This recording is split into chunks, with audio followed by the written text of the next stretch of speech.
Dios te bendiga, amado de Dios. Bueno es para mí compartir contigo en esta mañana Efesios capítulo 6, verso 10. Este pasaje que tiene como título en algunas Biblias la armadura de Dios, comienza diciendo en el versículo 10, por último, finalmente, dice otra versión. Pablo está llegando a la conclusión de un precioso mensaje, realmente ha venido exponiendo tremendas y preciosas verdades a la iglesia de Éfeso. Pero, ¿cómo es que llegó este mensaje? Hace no mucho tiempo alguien me preguntó cuál de todas las herramientas que Pablo expone en este capítulo es la más importante para poder hacer uso de ella. Sabiendo que el hermano se trasladaba al templo en un coche, le pregunté cuál de las 4 ruedas que tenía su vehículo colocadas era más importante. Su respuesta obviamente fue cada una de ellas. No podía andar sin una de ellas. Lo mismo ocurre, y es importante saberlo, con la armadura de Dios. Es posible que la mayoría de nosotros tengamos mayor habilidad con alguna u otra herramienta. Uno esté más dispuesto a orar, otro esté más dispuesto a tener la segura salvación, pero cada una de las herramientas que componen esta armadura son importantes. Así como cada aplicación de tu celular o cada programa de tu computadora atiende una función y una necesidad particular, lo mismo ocurre con la armadura de Dios. Pablo menciona esto precisamente en este capítulo precioso que es el epílogo de una carta realmente preciosa. Él aborda justamente que todo lo que antes enseñó, todas las bases que él dejó en los capítulos anteriores, requiere que el creyente, además de saber y conocer lo que Dios quiere sobre estos temas, el creyente haga uso de estas herramientas, de esta protección que Dios ha dado a los suyos. Pues es evidentemente que la vida cristiana es una batalla donde estamos llamados a ser parte de lo que Dios quiere hacer en nuestras vidas y a través de nuestra vida. Y no somos enviados a esta batalla, a esta guerra espiritual, como se va a hablar más adelante, sin armas. Al contrario, hay 2 mitos o creencias que se suelen meter en el corazón de algunas personas. En primer lugar, mi condición de creyente, el hecho de que vos o yo seamos creyentes, que asistamos a una iglesia, no es una garantía o inmunidad ante los problemas, las injusticias y el ataque del enemigo. Jesús mismo nos enseña en la oración modelo que debemos de ser, podemos pedir, Señor, líbranos del mal, líbranos de la tentación, líbranos del maligno, Efesios 6:13. Pero los creyentes caen a veces, son seducidos y debilitados por pensar que solo pidiendo ser librados, esto es suficiente. Al comienzo, el Señor nos enseñó en esta oración que debemos hacer la voluntad de Dios. Hágase tu voluntad, como en los cielos, en la tierra. Y esto debe comenzar en tu propia vida, en tu propio corazón. La voluntad de Dios en los cielos, evidentemente Dios está en eso, pero en tu vida, ¿cómo está? Otro mito común, muy arraigado en unas personas, es pensar que si un creyente no sanó o pasa por problemas o dificultades, es que no tiene suficiente confianza en Dios. Es más, cuando alguien se ora por sanidad por él, es importante la fe. Y es verdad que Dios actúa y usa como medio la fe, la confianza en Dios, pero a veces el problema es que el creyente no está usando ni las armas o la provisión que Dios ha puesto a su alcance, y esto lo hace vulnerable y vivirá de acuerdo con un montón de luchas y conflictos precisamente porque está mal armado, está desprotegido ante alguien que evidentemente está buscando destruirlo o hacerlo caer. Por eso es importante la voluntad de Dios y los propósitos de Dios. Una aclaración necesaria. A veces ciertas enfermedades y dificultades, como el caso de Lázaro, tienen que ver con los propósitos que Dios quiere hacer a través precisamente de lo que sería un conflicto, un problema. Y otras veces son el resultado de malas decisiones que tomamos. Hay gente, por ejemplo, que vas a encontrar congregación de la gente no se pone el barbijo, se saluda, se besa, cuando fue Dios mismo quien en Levítico estableció cómo debemos cuidarnos ante enfermedades contagiosas como la lepra. Entonces, cuidarse, usar el barbijo, mantener la distancia cuando aún la pandemia no pasó, es simplemente ser cautos.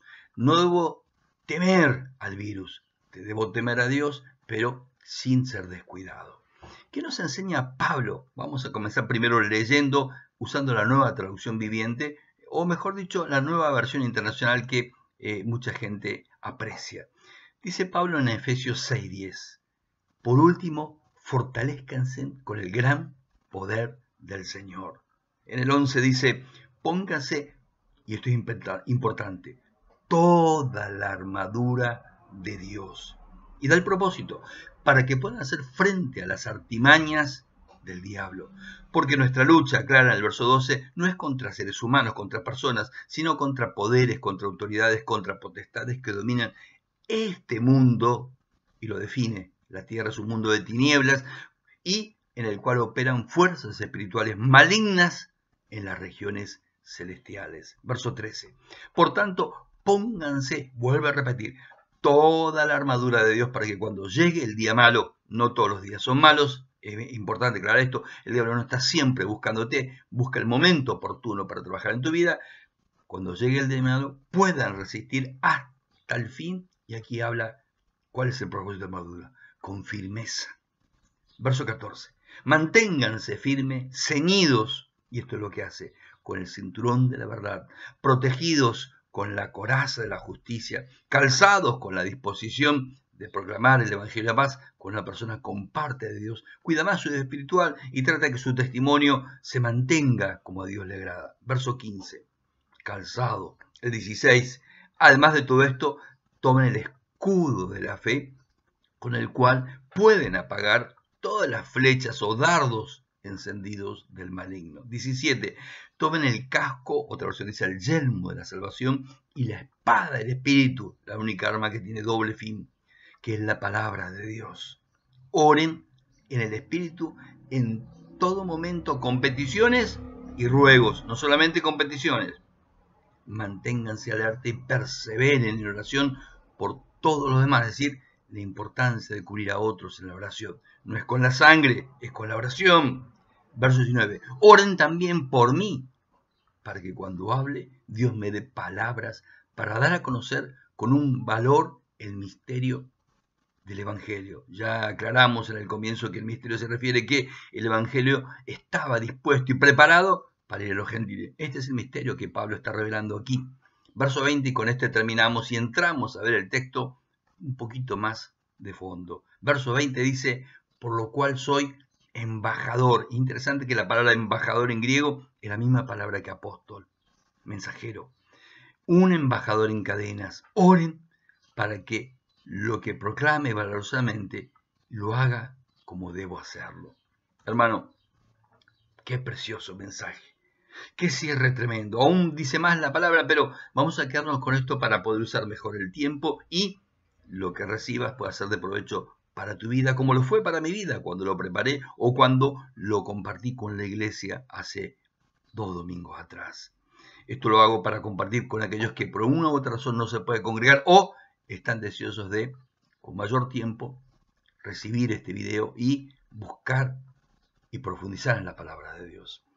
Primero, es verdad que Dios provee a todos poder y fortaleza, como declara Pablo en Efesios 6:10.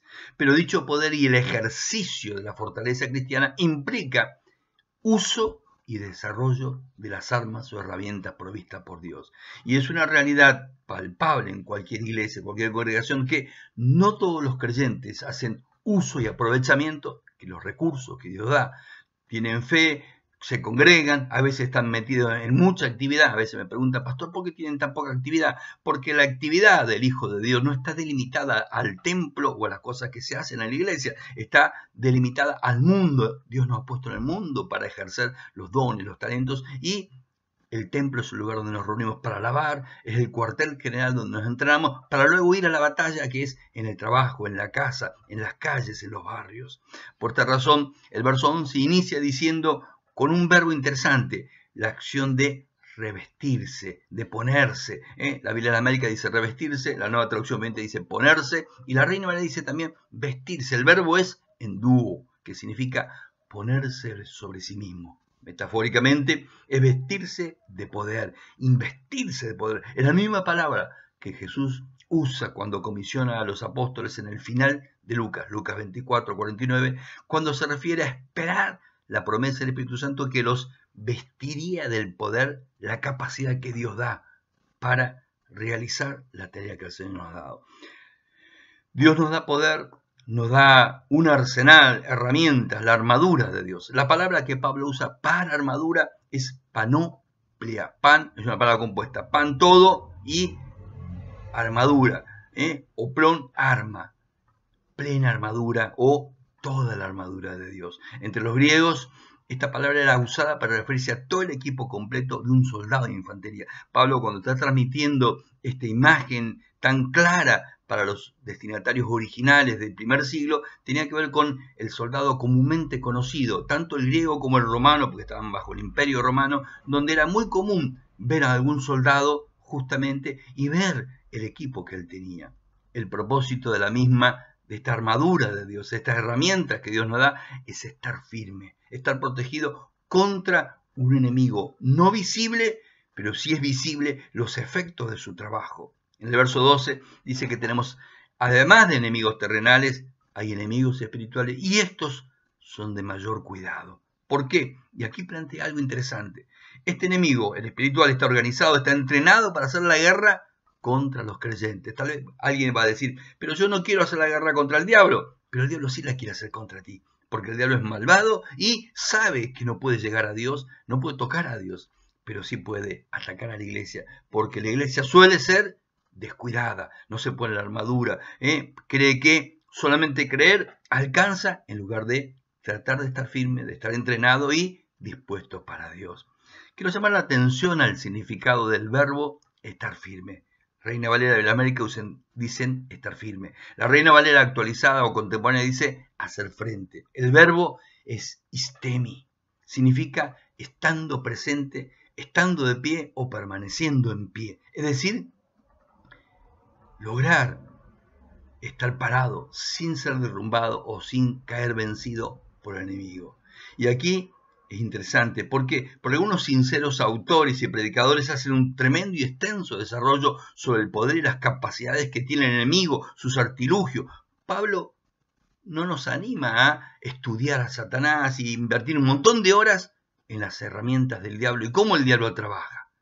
Él se limita a darnos a conocer el origen de nuestra lucha, quiénes son nuestros adversarios y que la mejor forma de hacerle frente no es conocer al enemigo, sino hacer uso de las herramientas, la provisión de Dios, la armadura de Dios. Se enfoca más en saber cuáles son las armas y cómo usarlas en que conozcamos al enemigo. Y esto es muy importante. ¿Por qué? Porque la verdadera guerra espiritual es precisamente estar firme en el Señor, colocarse esta armadura, confiar en Dios y saber que esta batalla el Señor ya la ha ganado, pero yo la tengo que ganar y necesito esa armadura. ¿Cómo es que Dios está llevándonos? Y esto es interesante, porque en el verso 3 insiste que el creyente no es un creyente pasivo, no es un espectador, no es alguien que va a la iglesia y se mete en la tribuna, no es un espectador, sino que es un soldado, es un actor activo. Por eso es importante lo que sucede, la gran diferencia entre las mega iglesias y las iglesias que están de pronto con otra forma de pensar, otra visión, donde te dicen, toma la armadura, sé parte, integrate, participá, en lugar de vení, congregate. No, vení, desarrollá tus dones, a realizar la tarea que Dios quiere hacer en tu vida, en tu hogar y a través de ti, en la vida de otros. Aquí se usa una palabra analambano, que se traduce tomar de arriba o recibir de arriba. Implica que no son herramientas humanas las herramientas que Dios te da. Las armas que Dios te da vienen de arriba y cualquiera las puede usar. La armadura espiritual es para batallas espirituales. Verso 12. La palabra usada para resistir es el antónimo de istemi. An-istemi. Significa poner en contra. Se traduce como enfrentarse, resistir, oponerse. Luego hay una frase más importante. Dice, tanto en la Reina Valera contemporánea como en la Biblia de las Américas, en la traducción viviente, el día malo. La versión Palabra de Dios para Todos traduce el día del ataque de Satanás. Y esto es importante. Tal vez te han enseñado, el diablo está todo el día buscándote. No, no es así. El diablo no está siempre presente ni permanente, no es omnipresente como Dios, no es divino, es un ángel limitado, y aunque tenga un ejército, sin embargo, también ese ejército está limitado, porque el mundo es muy grande, y la palabra es una palabra de advertencia. Significa que lo que nos hace vulnerar al enemigo es no tener armadura, no estar entrenado, no estar preparado, no tener las armas dispuestas y listas para esta batalla. No que el diablo esté constantemente a tu alrededor. Pedro es muy claro en 1 Pedro 5:8 que el diablo anda buscando, es decir, no está atento a lo que haces vos, sino busca y busca y se enfoca especialmente en aquellos que están debilitados, en aquellos que están alejados y en aquellos que creen que no necesitan a los demás. ¿Cuándo entrena el ejército de las Fuerzas Armadas?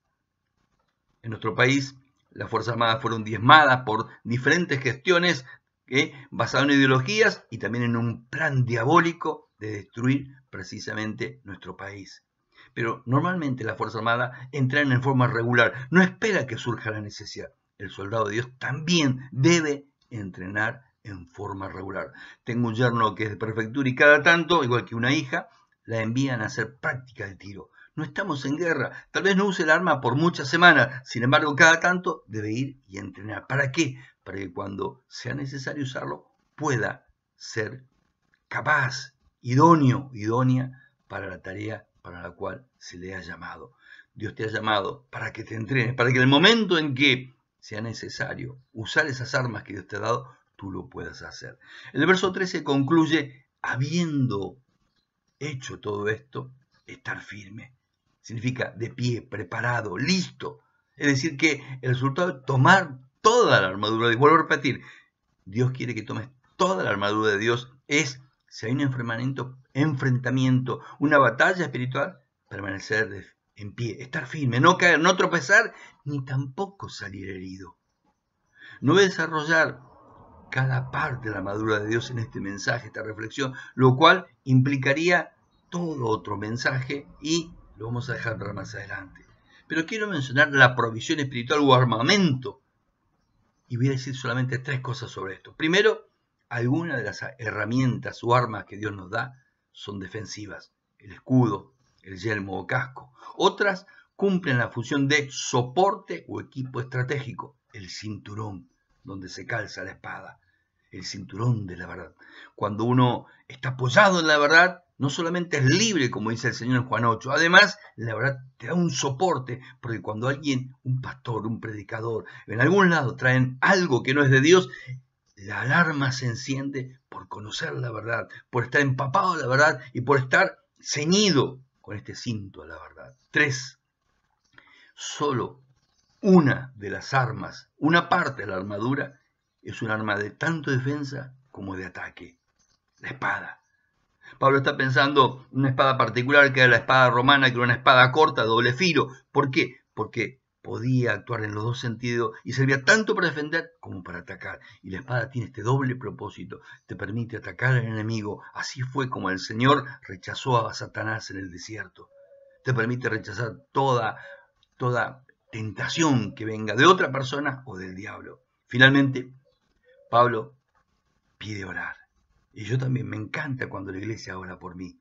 Me encanta tener el privilegio de servir, pero también de estar cubierto en oración. Vuelvo a repetir lo importante. La sangre de Cristo cubre pecado, no cubre una vida. Cuando vos viajás, no te decir que la sangre de Cristo me cubra. La sangre de Cristo cubre pecado. Fue derramada por la redención. No es algo mágico ni esotérico como algunas iglesias lo están enseñando. Cuando yo quiero que alguien viaja, por ejemplo, hay gente que ha viajado este fin de semana largo, si está volviendo o va a volver, yo tengo que decir, Señor, guárdalo, protege, tengo que orar, tengo que ponerlo bajo la cobertura de Dios, no bajo la sangre de Cristo como en forma hereje enseñó Benigil. Pablo no pide ser liberado, lo que pide es, en la situación en que está, seguir siendo el embajador, el mensajero de Dios, en todo lugar, en todas circunstancias. Estés en una cama, estés en un hospital, estés bajo conflicto, estés pasando ciertas dificultades, en todo momento, en todo lugar, si Dios se lo propone, puede usarte y puede hacer que tu situación se convierta en una oportunidad Pablo va a decir en Romanos 8 que todo ayuda o coopera para bien a aquellos que, además de amar a Dios, andan conforme a su propósito. Todos necesitamos la oración de un hermano, de una hermana, la cobertura, la dirección y el cuidado que ofrece la oración. La iglesia es una familia, un ejército donde uno nos cuidamos a otros. Qué bendición cuando alguien está siendo cuidado por otros. Si aún no te estás congregando, te animo a hacerlo.